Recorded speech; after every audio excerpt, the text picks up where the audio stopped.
అవకతవకలపై CBI విచారణ జరిపించాలని డిమాండ్తో చీపురుపల్లిలో బొత్స సత్యనారాయణ నేతృత్వంలోని వైసీపీ చేపట్టిన ర్యాలీని పోలీసులు అడ్డుకోవడంతో ఉద్రిక్తత చోటు చేసుకుంది. ఏపీ రాజకీయాల్లో మాజీ ఎంపీ విజయసాయిరెడ్డి కొత్త పార్టీ ఏర్పాటు చేస్తారనే ఊహాగానాలు వినిపిస్తున్నాయి. ఆయన స్థాపించే పార్టీ పేరు భారత్ జన్ వికాస్ అని సోషల్ మీడియాలో ప్రచారం జోరుగా సాగుతోంది. BRS working president KTR, MLA Harish Rao నల్లబెల్లిలో జరిగిన మాజీ ఎమ్మెల్యే పెద్ది సుదర్శన్ రెడ్డి సంతాప సభలో పాల్గొన్నారు. గ్లాస్గో కామన్వెల్త్ గేమ్స్ 2026లో 39 పతకాలతో 4వ స్థానంలో నిలిచిన భారత్ విజేతలను ప్రధాని నరేంద్ర మోదీ నేరుగా కలిసి అభినందించారు. హర్ముజ్లో మరోసారి తీవ్ర ఉద్రిక్తతలు తలెత్తాయి. జలసంధిలో చమురు ట్యాంకర్పై ఇరాన్ క్షిపణులతో దాడులు చేయడంతో పెద్ద ఎత్తున మంటలు చెలరేగాయి. ఇరాన్ తన వైఖరిని మార్చుకోకపోతే ఆ దేశంపై ఒత్తిడిని కొనసాగిస్తామని అమెరికా ఉపాధ్యక్షుడు జేడీ వాన్స్ స్పష్టం చేశారు.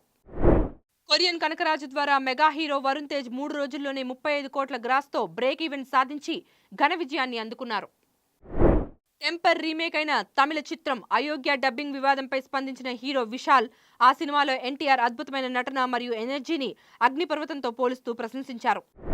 రాజకీయ ఉద్రిక్తతల కారణంగా అనిశ్చితి నెలకొన్న బంగ్లాదేశ్ పర్యటనపై భారత ప్రభుత్వాన్ని సంప్రదించిన తర్వాతే నిర్ణయం తీసుకుంటామని బీసీసీఐ స్పష్టం చేసింది. Please subscribe to the channel and download the Politicos app from the links in the description.